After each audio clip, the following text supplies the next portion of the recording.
Hi guys, எல்லாருக்கும் வணக்கம். இன்னைக்கு சினிமா கமெண்ட்ரியில் நண்பகல் நேரத்து மயக்கம். எல்லாரும் சாப்பிட்டதுக்கு அப்புறமா ஒரு நண்பகலாக இருக்கும்போது லைட்டாக ஒரு மயக்கம் வரும், எல்லாரும் படுத்து தூங்கிடும்னு வச்சுக்கோங்களேன். பட் அதைவே ஒரு படம் பேராக வச்சு ஒரு படத்தை வந்து எடுத்திருக்காங்க. பட் இதுக்கும் இது தமிழ் படமானு கேட்டிங்கன்னா தமிழ் படம் கிடையாது, இது மலையாள படம்.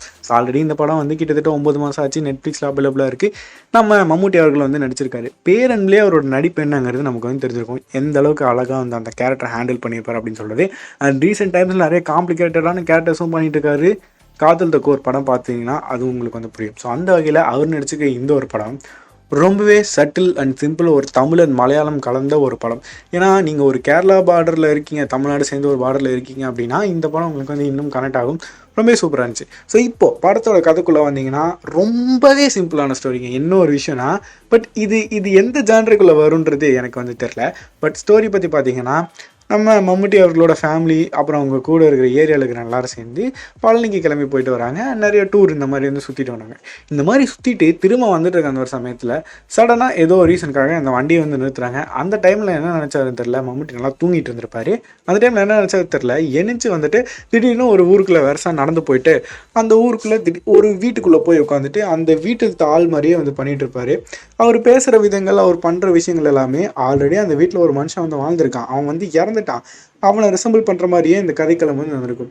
ஸோ அப்போ தான் நமக்கு புரிய வருது, இந்த மாதிரி ஒரு இடத்துல போய் நின்ன இடத்துல இவருக்கு அவரோட ஆவி வந்து இவரோட உடம்புல வந்து பூந்துருச்சு. ஸோ அவர் வந்துட்டு தான் இன்னும் சாகல, உயிரோடு இருக்கும்ன்ற நினச்சிட்டு என்னென்ன விஷயங்கள் வந்து அவரோட யூஸ்வலான ரொட்டீனில் பண்ணிட்டு போகிறோம் அது எல்லாத்தையும் சம்மந்தமே இல்லாமல் மம்முட்டி அவர்கள் ஏதோ ஒரு வீட்டுக்குள்ளே போயிட்டு டக்குன்னு அவரோட ட்ரெஸ் எடுத்து போடுறது, அவங்க ஒய்ஃப்கிட்ட பேசுறது, குழந்தைங்கன்னு கேட்குறது, அப்பா எங்கே போயிருக்காங்க, அப்பா என்ன பண்ணியிருக்காங்க சரின்னு சொல்லிட்டு அவரோட வண்டி எடுத்துகிட்டு ஊர் ஃபுல்லாக சுற்றுறது, ஊரில் இருக்கவங்க எல்லாத்திட்டையும் போயிட்டு கூப்பிட்டுட்டு எப்படி இருக்க என்னாச்சுன்னு சொல்லிட்டு அவர் அந்த ஆவி என்ன யூஸ்வலான ரொட்டீன் வந்து பண்ணிட்டு இருந்தாரோ அதெல்லாம் இவர் வந்து பண்ணிட்டு இருப்பார்.